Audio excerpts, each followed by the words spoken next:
Respecto de este último punto que acabamos de mencionar, decíamos una personalidad jurídica internacional distinta a la de los sujetos que la integran, y ahora sí traemos y hablábamos de legitimación activa, de legitimación pasiva, porque si bien les acabo de decir, bueno, esto tengamos en cuenta al momento de merituar la responsabilidad de la organización internacional, también es necesario merituar si es que puede una organización internacional tener legitimación activa, poder reclamar ante otro sujeto internacional ante el incumplimiento de una obligación. Podrá. 1948, recién iniciada la Organización de Naciones Unidas, envía a un representante suyo, representante de la Organización Internacional, al conde Folke Bernadotte, al Estado de Israel, para mediar en un problema entre Israel y el palestino. Este representante de Naciones Unidas resulta asesinado por un grupo guerrillero judío. Por lo tanto, nació, al entender en Naciones Unidas, un perjuicio a la organización, porque obviamente hay que hacer cargo de los, más allá de haber infringido el derecho internacional por el asesinato de un sujeto, de un representante de un sujeto de derecho, también desde el punto de vista económico habrá que indemnizar a la familia, costos y demás. Entonces, resuelve la organización ir en consulta, a solicitarle opinión consultiva a la Corte Internacional de Justicia si es que la Organización de Naciones Unidas podía accionar contra el Estado de Israel por el caso de la reparación. El caso se llama reparación, opinión consultiva sobre reparación al servicio de Naciones Unidas, ¿sí? Lo van a encontrar también, todos los textos lo tienen. La Corte realiza un pormenorizado detalle, a donde, en otras palabras y de mejor manera, señala esto que veníamos señalando. Y bueno, ¿y qué es una organización internacional? Va a ir desgranando sus elementos objetivos, va a reconocer la existencia de una personalidad y va a señalar una idea a fuerza. No todos los sujetos de derecho internacional son iguales. No todos los sujetos de derecho internacional son iguales. Son distintos en cuanto a su conformación. Los estados son distintos a las organizaciones internacionales. Y mal podrían los propios estados haber creado una organización internacional con una personalidad jurídica internacional distinta a la de sus sujetos si le hubieran negado, al momento de constituirla, esa propia personalidad. ¿Sí? Sería una propia contradicción. En esta opinión consultiva indiscutida, se reafirma la idea de que las organizaciones internacionales tienen una personalidad jurídica propia, independiente y autónoma de la de los miembros. ¿Esto está claro hasta acá? ¿Vamos bien? Sí, ¿Alguna claro, duda? profe. No. ¿Sí? ¿No? Bueno. Si está claro, no hay duda. Bueno, sigamos. Ahora sí vamos a señalar características de la Organización de Naciones Unidas. ¿Y por qué? A ver, hay clasificación de organizaciones.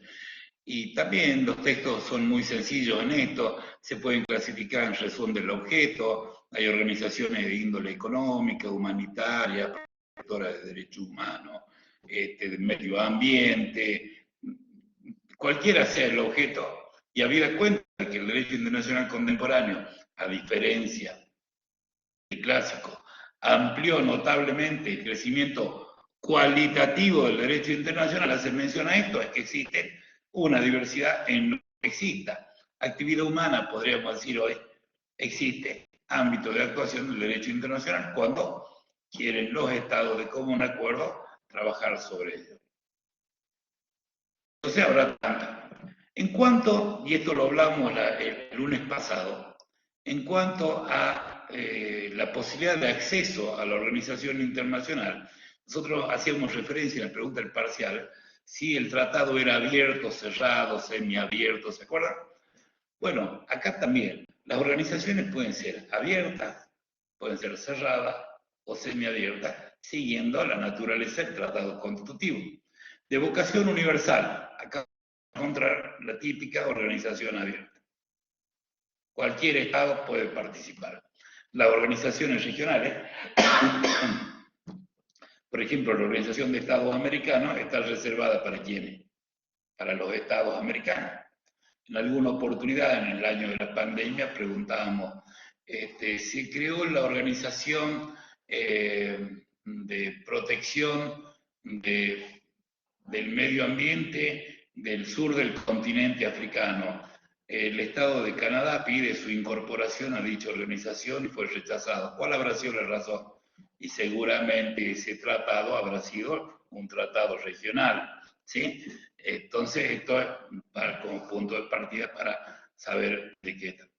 Y en cuanto a la cantidad de miembros integrantes, si es con tiempo determinado, si es para que funcione indefinidamente, si tiene órganos permanentes, no lo tiene, toda esa clasificación va a ir variando de acuerdo a lo que las partes hubieran convenido al momento de crear y formar esta organización internacional. Eso para terminar, una comillas, teoría general de las organizaciones internacionales. Vamos a abocarnos ahora a la ONU. La ONU se encuentra dentro de la típica organización de vocación universal.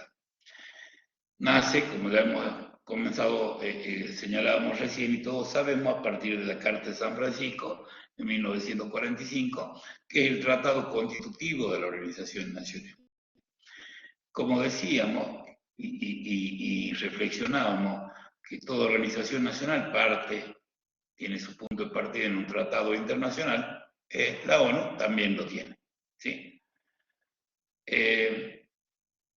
La diferencia y algún aspecto puntual de la Carta de San Francisco como tratado internacional, fíjense que si uno quiere incorporarse, vamos a ver enseguida cómo puede un Estado incorporarse a Naciones Unidas. Tiene que aceptar las cartas, por lo tanto tiene que adherir a ese tratado internacional. En este caso no se puede formular reserva. La Carta de Naciones Unidas no admite reserva. Si recordábamos, cuando estudiábamos Derecho en los tratados, veíamos, ¿se acuerdan de la reserva? Sí. Veíamos que, bueno, la reserva no puede estar prohibida, que puede estar permitida, que no afecte el objeto y fin del tratado. Bueno, acá, para la Carta de Naciones Unidas, el que quiere adherir a la Carta en consecuencia integral de Naciones Unidas, lo hace lisa y llanamente. No tiene la opción de formular reserva y así fue. Lo que parece absolutamente ilógico y sirve para recordar un poquito el juego de la reserva. Entre reservante y aceptante se aplica todo el tratado menos la cláusula motivo de la reserva. Entre aceptante y objetante no se aplica el tratado, pero sí respecto de las demás partes del tratado. ¿Se imaginan en una organización con vocación universal que tienda al mantenimiento de la paz y seguridad internacional, relaciones entre aceptantes y objetantes de cualquier reserva? Obviamente se desnaturalizaría el principio de Naciones Unidas.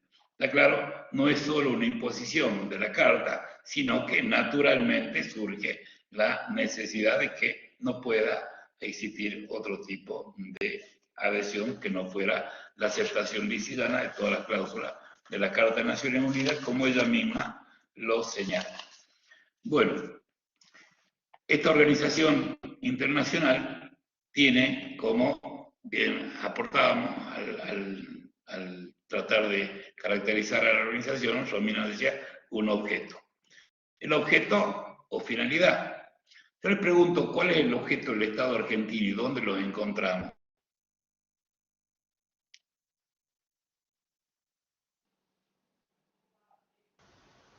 En la Constitución. En el preámbulo de la Constitución. Para constituir la Unión Nacional, afianzar la justicia, consolidar la paz interior, perfecto, en el preámbulo, es esta. A veces nos perdemos lo obvio, y esta es la finalidad del Estado. No hay que buscarla, agarrar la guitarra ni empezar a buscar. No, ahí está en el propio preámbulo. ¿A dónde vamos? ¿Cuál es la finalidad del Estado? Está en el propio preámbulo. Bueno, obviamente que la Carta de Naciones Unidas tiene que poner en primer lugar cuáles van a ser sus fines, cuál es el objeto de su creación. Y a eso la Carta le llama propósito. El artículo primero de la Carta de Naciones Unidas establece los propósitos. Propósito igual a fines. Propósito igual a fines. Muchas veces tendemos, lamentablemente, a confundir fines con medios, ¿no? Creemos que el Estado es un fin, cuando en realidad es un medio. Si la finalidad es el bien común, el bienestar, la dignidad de la persona humana, el Estado es un medio para conseguir eso. La Constitución es un medio para la consecución de esos fines. El ordenamiento jurídico es un medio para la consecución de esos fines y no un fin en sí mismo. Cuando creemos que el Estado, el gobierno es un fin en sí mismo, hemos perdido el rumbo porque obviamente estamos confundiendo la herramienta con la finalidad. Bueno, para que eso no ocurra en Naciones Unidas, al menos desde nuestro análisis de las Naciones Unidas, para tomar una posición crítica, los propósitos y fines están puestos en el artículo primero. El artículo segundo se denomina principios, y esos son los medios, los mecanismos para la consecución de aquellos fines. Distinción entre propósitos y principios, que los propósitos es la finalidad de la Organización de Naciones Unidas, y los propósitos, los propósitos son los medios, las herramientas. Y ahí en los propósitos vamos a encontrar una serie de principios, ¿sí?, de no intervención, todo eso. Pero bueno, vamos al fin. La finalidad esencial, la pueden leer en cualquier texto, tampoco trae demasiado inconveniente, es el mantenimiento de la paz y seguridad internacional, la colaboración entre los estados, la cooperación mutua y, en definitiva, que no son sino también medios para la dignidad de la persona humana. Los principios en los cuales se van a aceptar, es decir, el mecanismo a partir de los cuales vamos a encontrar la posibilidad para llegar a eso, el principio de igualdad soberana de los estados, el principio de buena fe, de solucionar las controversias por medios pacíficos de solución, la abstención del uso de la fuerza o de la amenaza en el uso de la fuerza, son medios, mecanismos que sirven para poder llevar adelante las funciones de Naciones Unidas. Entonces, clasificado propósito y principios, ¿sí? Propósito, vamos a los fines, principios son los medios, los mecanismos que llevamos para adelante con eso. El tema de los principios no se agota en los del artículo 2. Ya muy bien, ahí hay un mensaje que está señalado que acabamos así. Rafael nos señala que esos principios del artículo 2 no se agotan en esto, sino que requieren de una ampliación que se efectúan a través de la resolución 2625. Gracias, Rafael, por el aporte. La resolución 2625 es sobre los principios de las Naciones Unidas, principios de derecho internacional de las Naciones Unidas. Profundizan, actualizan y amplían los principios enumerados en el artículo 2 de Naciones Unidas. Vuelvo a señalar principios que sirven como guía, referencia para la acción de la organización. Bueno, ¿cuál es el modo de admisión, de suspensión, expulsión de Naciones Unidas? Están en la primera parte de en la primera parte, estoy buscando el programa, así no nos vamos tanto de tema. Bien, admisión, suspensión, expulsión, tal. Acá, para que nos resulte más fácil, si es que todavía no lo hemos visto, estamos al final de la película. Los órganos de Naciones Unidas son los siguientes. El órgano plenario es la Asamblea General, ¿sí? La Asamblea General. Órgano principal también, Consejo de Seguridad. ¿Sí? La Asamblea General, donde representó todos los Estados miembros, cada Estado un voto, y ya vamos a ver algunas particularidades. El Consejo de Seguridad tiene a su cargo el mantenimiento de la paz y seguridad internacional, 15 miembros, 5 permanentes, 10 no permanentes, pueden tomar medidas que prevengan y también acciones concretas, ejercicio de paz. Una Corte Internacional de Justicia que tiene la función jurisdiccional, también integrada por 15 jueces, ¿sí? En función, doble función contenciosa y función de consultiva, como la opinión que les comentaba del caso de Servicios de Naciones Unidas. Un Consejo Económico y Social, que es el que tiende justamente a, de alguna manera, tratar de facilitar los espacios de cooperación en los distintos aspectos económicos, educativos, sociales, entre los diversos estados, habida cuenta la desigualdad existente entre estados que tienen mayores y menores recursos para que de alguna manera puedan salir. La Secretaría General, como todo órgano propio de la organización internacional, que en el último tiempo el secretario general que adquirió de alguna manera una mayor connotación política porque es quien habla en nombre de Naciones Unidas, y el Consejo de Administración Fiduciaria, que ya prácticamente ha pasado de moda porque tenía por finalidad propender al proceso de descolonización que prácticamente está concluido, aunque subsiste un listado de territorios no autónomos que han quedado medio en el medio del proceso de descolonización y siguen en discusión, uno de cuyos, que esto fue un logro de la Cancillería Argentina en su momento, de poder incorporar a los Islas Malvinas dentro de su territorio no autónomo, lo que implica un no reconocimiento de soberanía para el Reino Unido que esgrime y señala Portola. Bueno, esos son órganos. Los órganos que van a participar en admisión, expulsión, suspensión son la Asamblea General y el Consejo de Seguridad. Si bien todos los órganos son principales, esto que acabamos de señalar, los que en realidad, en la práctica de la lectura de la carta, los que mayor protagonismo tienen son la Asamblea General, el Consejo de Seguridad, también en sus diversos ámbitos la Corte Internacional de Justicia y el Consejo Económico y Social. Pero ahora, a este respecto, la Asamblea General y el Consejo de Seguridad.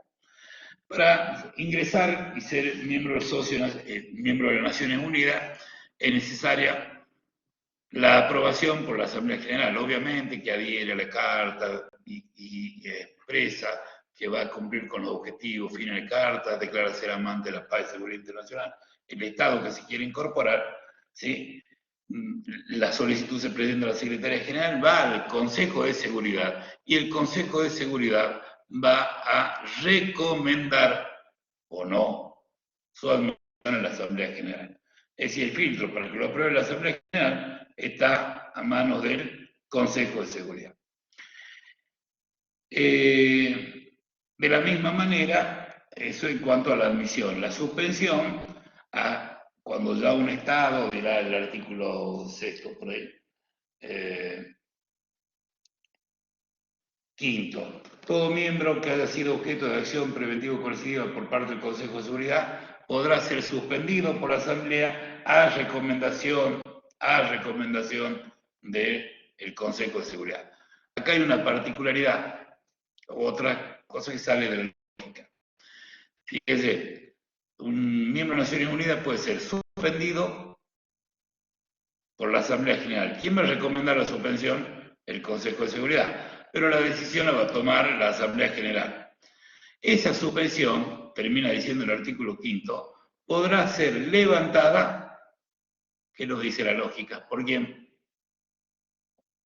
Que lo suspendió la Asamblea General. ¿Quién debe levantar la suspensión? Y el Consejo de Seguridad.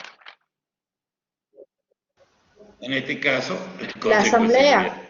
¿Sí? No, pues acá no, sí, en otro. Podrán ser restituidos por el Consejo de Seguridad.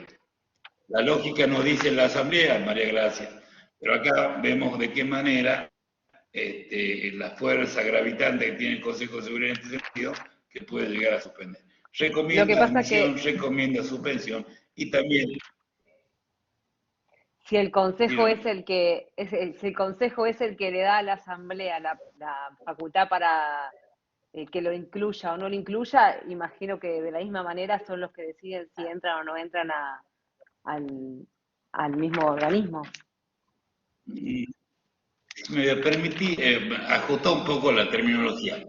El Consejo le recomienda a la Asamblea, sería interesante que lo suspendan, pero no toma la decisión porque no tiene la aptitud para suspenderlo. Sí la tiene la Asamblea. Lo que sí le da curiosamente la carta es la restitución de esos derechos suspendidos al Consejo de Seguridad, cuando la lógica nos diría que quien suspende es el que puede levantar la suspensión. O sea, la toma de decisión fue de la Asamblea. El Consejo tiene la potestad de recomendar. ¿Sí, Cristina, cómo te va? Bien, muy bien. ¿Rusia está suspendida en este momento? No. No. No es sencillo el tema de la suspensión y ya vamos a ver por qué. Enseguida vamos a ver cuáles son las mayorías requeridas para la toma de decisiones. Hubiera sido, sin duda, de Estado público la situación. La expulsión, también el procedimiento es similar, el artículo 6º, quien haya repetido causal, violadamente, quien haya violado repetidamente los principios de la Carta podrá ser expulsado de la organización por la Asamblea y a recomendación del Consejo de Seguridad. ¿Está? Bueno, el Consejo de Seguridad y decíamos que la Asamblea General en muchas ocasiones tienen, como acabamos de ver, funciones compartidas de alguna manera. Ya adelantamos, otra de las funciones compartidas que tiene la Asamblea y el Consejo de Seguridad está dado en la elección de los jueces de la Corte Internacional de Justicia. Los 15 jueces de la Corte Internacional de Justicia son electos en votación simultánea por el Consejo de Seguridad y por la Asamblea General. Es decir, deben coincidir los electos de uno y de otro. Ya vamos a explicar enseguida, y si no será otro encuentro por el procedimiento de selección de los jueces de la Corte. Pero los que deciden quiénes son los jueces de la Corte son estos dos. ¿Quiénes van a integrar el Consejo de Seguridad? También son elegidos, son designados por la Asamblea General. ¿Quiénes van a integrar el Consejo Económico y Social? También participan los dos. Es decir, hay una simultaneidad de función entre uno y otro. Vale señalar, y esto ya es conocido, que el Consejo de Seguridad está integrado por 10 miembros no permanentes y 5 permanentes. Los 5 permanentes tienen su punto de partida en los aliados, Reino Unido, Francia, Estados Unidos, China y Rusia. Vale señalar que Rusia ocupa el lugar que originalmente ocupó la Unión de Repúblicas Socialistas Soviéticas. Y ahí tenemos un caso de sucesión de Estado. La Unión de Repúblicas Socialistas Soviéticas cubrió una vastedad de estados que se encontraban todos bajo la égida de ese Estado. Cuando se desmembra la Unión de Repúblicas Socialistas Soviéticas, la comunidad de Estados independientes acuerdan otorgarle a Rusia la potestad, la continuidad de los lugares que ocupaba la ex Unión de Repúblicas Socialistas Soviéticas en los órganos de Naciones Unidas, en uno de ellos ser miembro permanente del Consejo de Seguridad, lo que vale decir también fue aceptado por Naciones Unidas, de manera tal de que Rusia ocupa el lugar que originalmente ocupaba la Unión de Repúblicas Socialistas Soviéticas en el Consejo de Seguridad.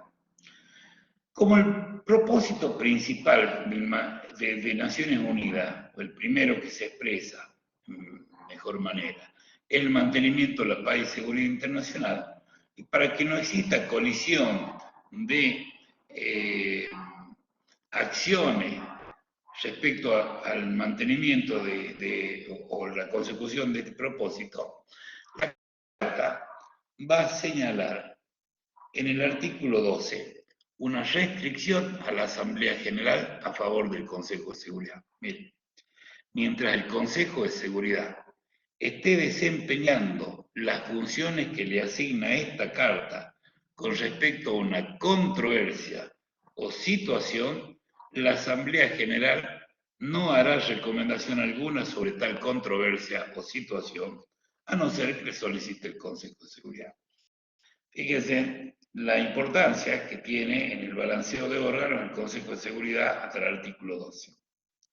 En caso de que exista una controversia o situación que ponga en riesgo a la paz y seguridad internacional y esté interviniendo el Consejo de Seguridad, la Asamblea General se abstendrá de intervenir a través de cualquier tipo de recomendación. Salvo que el Consejo le pida a muchachos puedan intervenir. Ya vamos a ver, no se asusten porque esto fue solucionado de alguna manera con el transcurso del tiempo. Pero esta era la pauta general.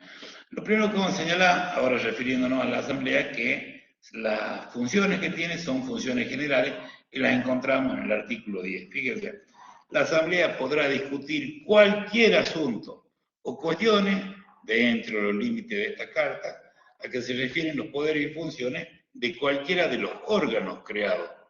Me da una supremacía por sobre las funciones de los órganos creados por esta Carta, salvo lo que acabamos de decir, lo dispuesto por el artículo 12.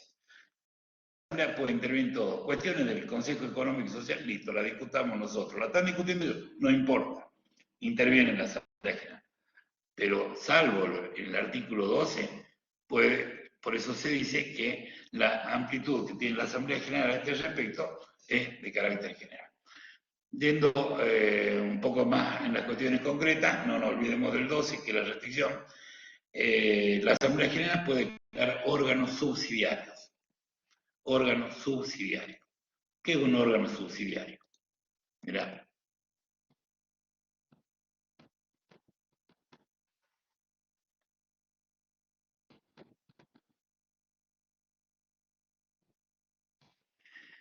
Los órganos subsidiarios, y me detengo un segundito en este detalle, que no menor trae problemas. A lo largo de los años vemos, por eso que nos detenemos un poquito. Un órgano subsidiario es un órgano creado por uno de los órganos de Naciones Unidas. La Asamblea General puede crear órganos subsidiarios, es decir, órganos que sigue siendo la Asamblea General el órgano principal, como los otros órganos pueden crear órganos subsidiarios. Pueden crear órganos dentro de sí. Vamos a crear la Comisión de Derecho Internacional, dice la Asamblea General. Importantísima labor en el desarrollo progresivo internacional que lleva adelante la Comisión Internacional. Sí, Ana, María. Sí, María. Son para temas específicos, digamos, que los crea a esos órganos subsidiarios. Así es. Exacto, sí. Bueno, ustedes, vamos a crear una comisión de finanzas de la Organización de Naciones Unidas. Entonces, cuando la Asamblea General necesite una opinión de las finanzas de Naciones Unidas, le pregunta a ese órgano subsidiario, ¿verdad? Le pregunta o le dice, muchachos, la Comisión de Derecho Internacional preparan un proyecto de convención, como le dijo en alguna oportunidad, que regule el derecho al mar, ¿sí? Subsidiario. ¿De quién dependen? De la Asamblea. ¿Quién los crea? La Asamblea. Bueno, en términos generales, todo órgano subsidiario de Naciones Unidas es creado por uno de los órganos principales de Naciones Unidas. Y muy bien, María Gracia, con fines específicos y limitados. Obviamente, dentro de la competencia del órgano que lo ha creado. ¿Estamos acá? Listo. Y ahí además funcionará. La Asamblea, como toda Asamblea, funciona en periodo ordinario y extraordinario. Periodo ordinario del segundo martes de septiembre hasta diciembre de cada año. Por eso todos nos vamos a Nueva York en septiembre a diciembre, se lleva adelante el periodo de sesiones ordinarias. ¿Puede existir sesiones extraordinarias? Sí, puede existir. Hay dos tipos de sesiones extraordinarias. Las extraordinarias comunes, que ha solicitado un grupo de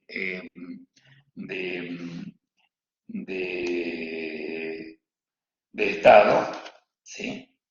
Si quieren anotar, artículo 22, organismo subsidiario. La Asamblea General podrá establecer el organismo subsidiario que estime necesario para el desempeño de sus funciones, ¿sí? En cuanto a las asambleas extraordinarias, decíamos que pueden ser convocadas en cuestiones, obviamente, para tratar ya no el orden del día que se presenta dentro del contexto ordinario, sino temas puntuales y fuera de aquel periodo ordinario, y se hará con una anticipación. Eso está en el reglamento de la Asamblea General, que si mal no recuerdo, de 2 semanas, 15 días de convocatoria a la reunión de la Asamblea Extraordinaria. Paramos un ratito ahí. Volvemos al artículo 12. Mientras el Consejo de Seguridad esté tratando un tema, la Asamblea General se abstendrá de intervenir. Ustedes saben, y ya adelantamos, que el modo de votación del Consejo de Seguridad requiere, al tener 15 miembros, la Carta le pide que las decisiones deberán ser tomadas con una mayoría de 9 miembros. De 9 miembros. Artículo 27. La decisión del Consejo sobre cuestiones de procedimiento serán tomadas por el voto afirmativo de 9 miembros. 27.2. Este sí lo conocen. Las decisiones del Consejo sobre las demás cuestiones, es decir, las que no son de procedimiento, serán tomadas por el voto afirmativo de 9 miembros, incluso los votos afirmativos de todos los miembros permanentes. ¿Está? Este es el famoso derecho de veto de los miembros permanentes. Este es el modo en el que está redactado. Es decir, en cuanto a la modalidad de votación en Consejo de Seguridad, para tomar decisiones, como todo órgano colegiado, requiere un número de 9 miembros. ¿Estamos? En las cuestiones de procedimiento. Pero aquellas que no son de procedimiento, y fundamentalmente son aquellas que le va a señalar el capítulo 6 y 7 de la Carta de Naciones Unidas, es decir, estamos haciendo referencia, cuando se pone en movimiento las Naciones Unidas en procura del mantenimiento de la paz y seguridad internacional, sea para determinar la existencia de una controversia o de una situación, y aún me animaría a decir de una tensión, el Consejo de Seguridad deberá tener el voto de 9 miembros, incluido el voto de los 5 permanentes. Cuando, y esto, la ausencia y la abstención no significa voto negativo. Voto negativo es negativo, es estar en contra de esa decisión. Entonces, cuando se piden los 9 votos en las cuestiones no procedimiento, incluidos los 5 permanentes, hay que tener en cuenta que el veto es cuando se produce, veto, entre comillas, y cursiva, es cuando se produce el voto negativo de algunos de los no permanentes. Bueno, evidentemente la historia nos ha demostrado en el siglo XX de que el Consejo de Seguridad, lamentablemente, no pudo frenar situaciones en las que se pusieron en riesgo y se ponen en la actualidad la paz y seguridad internacional. Listado, lamentablemente gran listado. Cristina decía hace rato, venía aún hoy, seguimos en situación bélica en la que países están combatiendo, poniendo en riesgo la paz y seguridad internacional, y vemos que en términos generales el Consejo de Seguridad no avanza demasiado. Obviamente, uno de los participantes en este conflicto es miembro permanente. Pero vámonos un poquito más atrás en el tiempo, en la historia, y en la década del 60 se han planteado mucho. El punto culmine de la Guerra Fría, les diría tal vez el momento de mayor tensión, basta recordar la crisis de los misiles de 1962, la guerra de Vietnam, etc. Y existían, claro que existían estas situaciones, controversias que ponían en riesgo la paz y seguridad internacional totalmente. A veces intervenían directamente algunos permanentes y a veces no. Y cuando no intervenían, frenaban la acción del Consejo a través del famoso veto. Entonces se paralizaba cualquier tipo de acción. Y paralizada la acción por el de alguno de los permanentes, no podía las Naciones Unidas cumplir con su propósito. Tengamos en cuenta también que a partir del proceso de descolonización, a donde nacen muchos nuevos estados, nosotros somos parte de otra etapa del proceso de descolonización, del siglo XVIII al siglo XIX. El siglo XX se caracterizó justamente por un importante proceso de descolonización de países que obtuvieron su independencia y que se encuentran localizados fundamentalmente en el África y en gran parte del Asia. Esto dio lugar a la aparición de una numerosa cantidad de estados, y estos estados se integraron a Naciones Unidas, lo que de alguna manera también fortaleció el posicionamiento de la Asamblea General frente al Consejo de Seguridad. Y ahí nace la resolución 377 de la Asamblea General. La resolución 377 de la Asamblea General señala, en breves palabras, que si el Consejo de Seguridad no toma alguna de las atribuciones que el capítulo 6 y 7 de las Naciones Unidas le otorgan ante la amenaza o el uso de la paz que ponga en riesgo la paz y seguridad internacional, o el uso de la fuerza, perdón, que ponga en riesgo la paz y seguridad internacional, la Asamblea General reasumirá esas funciones y podrá incluso llevar adelante no solo recomendaciones, sino determinar acciones que pongan y, de alguna manera, sofoquen otra crisis de paz y seguridad internacional. Esta es la resolución 377, que de alguna manera viene a solucionar la quietud que le imponía el artículo 12 a la Asamblea General. ¿Sí? Por eso le decía, no nos asustemos que salió una solución a este tema, que es la resolución 377. Habrá que ver cuánto tiempo puede funcionar o ponerse en funcionamiento esta situación. Y acá, entonces, como la Asamblea General que reasume funciones, habrá que convocarla para que se reúna. Y acá aparece el segundo tipo de sesiones extraordinarias. Recuerden que estábamos hablando de los tipos de sesiones de la Asamblea General. Ordinaria y extraordinaria, decíamos de dos tipos. Las extraordinarias normal y las extraordinarias de la resolución 377. Las extraordinarias que se convocan en el marco de la resolución 377 son justamente para reasumir aquellas competencias que por no cumplirla, no llevarla adelante el Consejo de Seguridad por la cuestión del veto de los permanentes, hubiera paralizado su actuación. ¿Queda claro hasta acá? ¿Sí? Bueno, sistema de votación en la Asamblea General. Hay una distinción, cuestiones de procedimiento y aquellas que no son de procedimiento. En las cuestiones que son de procedimiento, nos vamos al artículo 18, anoten. Artículo 18. Sobre las cuestiones que no son de procedimiento, dice el artículo 18.3, se toman por la mayoría de los miembros presentes y votantes. Se toman por la mayoría de los miembros presentes y votantes. Las que no son de procedimiento se votan con una mayoría de las 2/3 partes de los miembros presentes y votantes. Subrayo en ambos casos, presente y votante.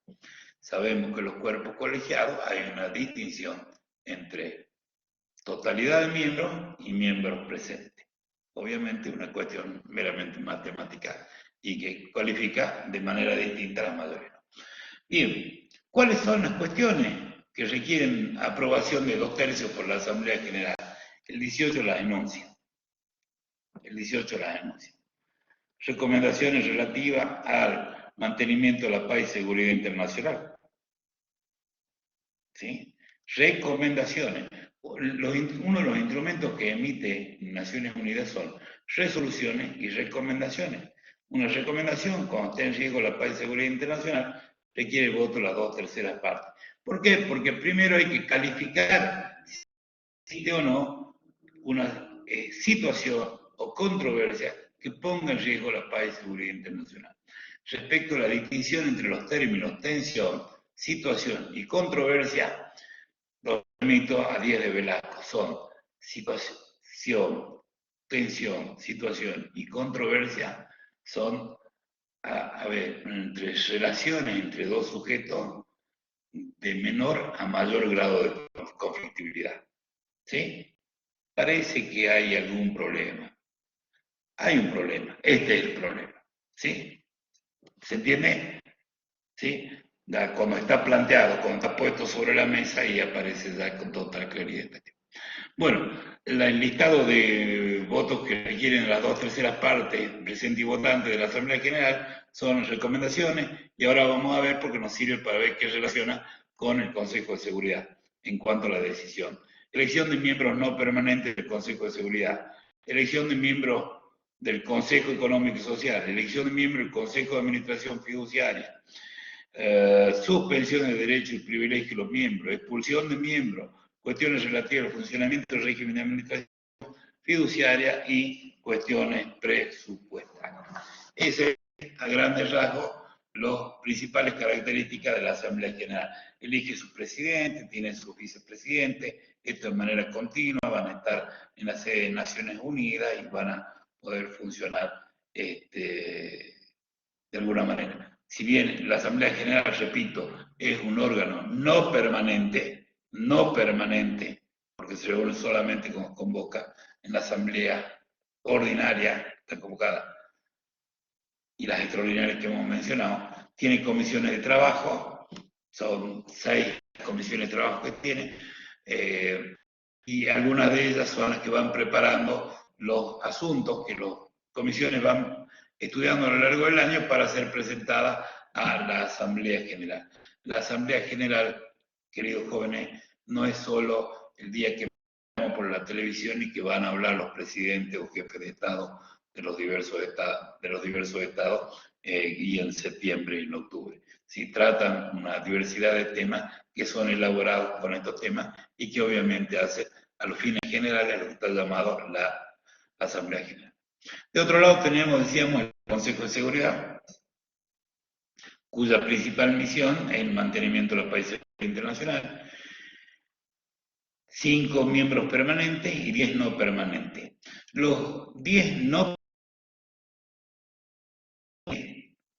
se renuevan por mitades cada año.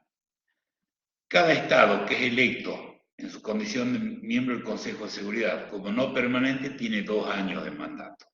Los que fueron electos en el ordinario de este año por la Asamblea General van a asumir el 1 de enero de 2023 y van a tener mandato hasta el 1 de enero del 2025. ¿Sí? Esos son 5. El año que viene, en 2023, de septiembre a diciembre, elegirán otros 5 miembros que tendrán mandato el 1 de enero del 2024 hasta el 1 de enero del 2026. Vuelta. Los 10 miembros no permanentes se renuevan por mitades cada año. Es decir, que cada año se eligen 5 miembros no permanentes cuyo mandato es de 2 años. ¿Cómo hacemos para designar quiénes son los miembros no permanentes que van a integrar el Consejo de Seguridad? Existe una distribución geográfica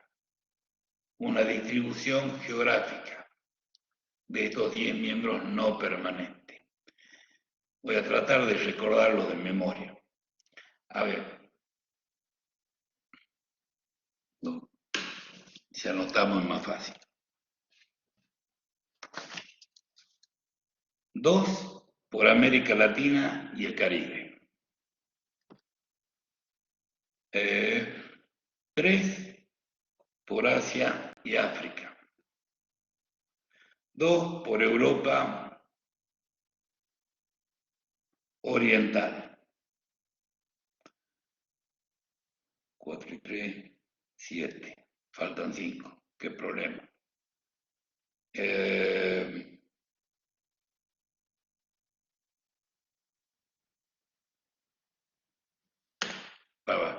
Ya mismo le digo, si alguien lo tiene ahí a mano, por favor, sería muy aconsejable